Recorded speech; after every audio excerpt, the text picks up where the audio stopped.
So guys, so quick review lang muna tayo dito sa Sponge V2 dahil malapit-lapit na ito i-launch, no? So last time feature natin siya dito sa ating YouTube channel at ngayon babalikan na natin. At may kibalita tayo, may chismis sa mga bagong balita about this project, no? Sa mga bagong marketing release nila, mga bagong announcement, and so on and so forth. Dahil tayo ay investor dito sa project na ito at sinusuportahan natin to. Okay? So itong Sponge V2, it is a meme token as well. At nakita naman natin yung success na nakuha niya nung Sponge V1. Guys, nag-pump yung presyo niya nung V1. Kaya in-expect ko guys na yung Sponge V2 is ganun din at susundan din yung narating nung unang netong version. Okay, kasi yung Sponge V2 guys, version 2 na ito. Yung Sponge V1, ito lang naman yung achievement niya. Nakabot niya yung 100 million market cap all-time high, 13,000 holders, available sa 10 centralized exchange, at napakalupit na gain with 1,000% no, for the early adopters. No? At meron din silang 30k social followers in a number of days at na-feature sila sa mga iba't ibang news articles. So yun yung narating ng V1. Pero right now, they're doing the V2 kung saan nag-update sila ng mga bagong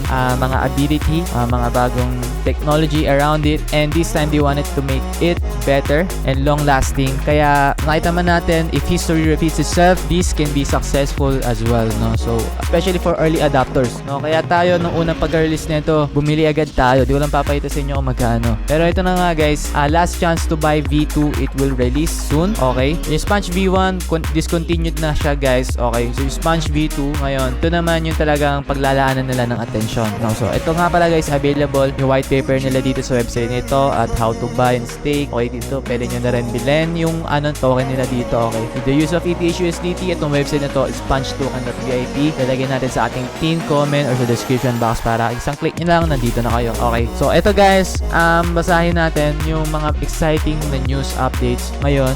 Okay, kapag guys may sinusuporta kayo ng mga project, I really recommend na syempre follow nyo sila sa Twitter, sa mga social media nila kung saan sila nagre-release ng mga balita, no? Usually sa Twitter, sa Facebook hindi sila gumagamit. Tayo lang naman Pilipinas yung gumagamit pa ng Facebook, sa ibang bansa hindi na nila ginagamit yan eh. Pero ito na nga guys, nandito tayo sa Twitter at ang latest update nila is February 6. Ito yung mga important information, okay? So Sponge V1 has officially discontinued, so wala na siya at V2 na talaga yung pinaglalaanan nila ng pansin at naka-launch na siya sa Polygon. Okay? So ito guys, yung Polygon scan, makita nyo dyan yung official address nila. Okay, so, ayan, continuously nag-update sila dito ng mga kono ng memes for the marketing. Okay, ayan, ang funny naman nito, ang witty naman nito. Talagang they're capitalizing on the memes nitong SpongeBob. You know guys, pagdating sa mga meme coin, yung success ng meme coin is nakadepende talaga dun sa mismong idea, sa title, sa logo, sa mismong pangalan mo. So, this time guys, SpongeBob yung gamit na yan. Alam naman natin maraming SpongeBob supported sa buong mundo. It's one of the world's leading cartoons, no? And we can target a lot of people if they get their heart on it, no? Kapag napukaw natin yung puso nila, this meme coin can really launch to the moon. Kasi hey, meme coin, it has unlimited potential guys. Okay, yung mga meme coins. Ayan, continuously nag-update sila dito na makuha ng memes guys. At for sure, marami din mga Twitter personalities na nag-re-share or nag-re-upload or nag-post about them. Okay, aside from that, Twitter guys, pwede natin sila i-follow sa kanilang Telegram. At dito guys, meron mga pin comment dito guys kung saan makita natin kung ano yung mga latest announcement din nila.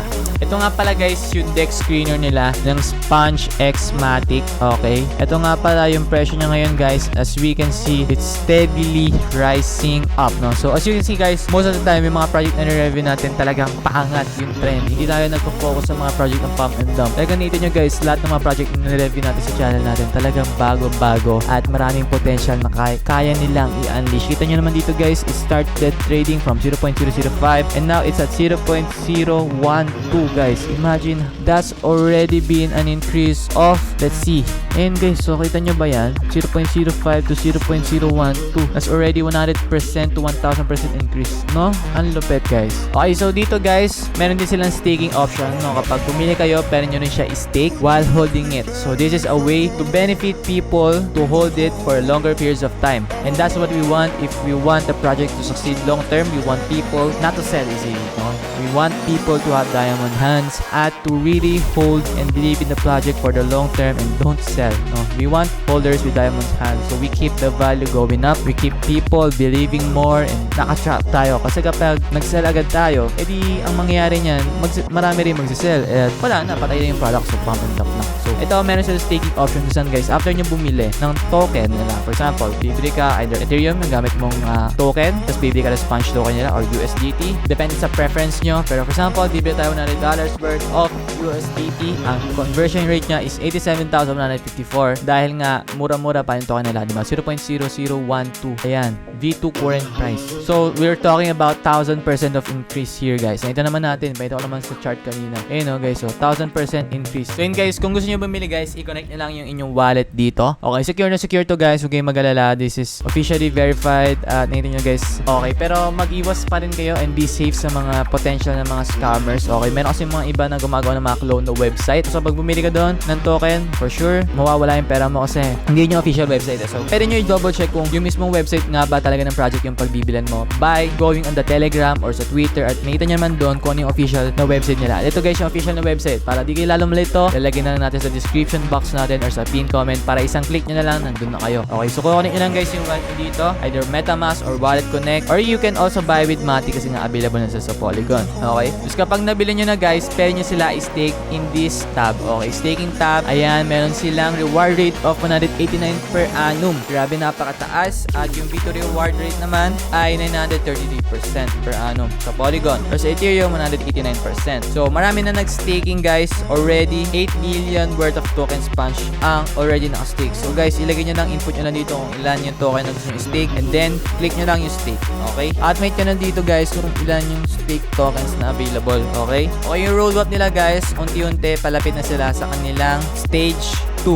Okay? So, yung stage 2, guys, is yung claim at listing. So, wala pa tayo dun kasi di pa tapos yung pre-selling stage nila. Pero malapit na. Okay? So, stage 1, ayan, na-release naman nila yung staking, yung platform, game research. Okay na. Stage 2 na lang, which is yung hinihintay na matapos yung pre-selling at pag naubos na yung token, amount of token na available, then i-release na sila for claim and listing ready available. And then, stage 3, magiging available sila sa mga centralized exchanges kung saan mas maraming consumers ang pwedeng bumili.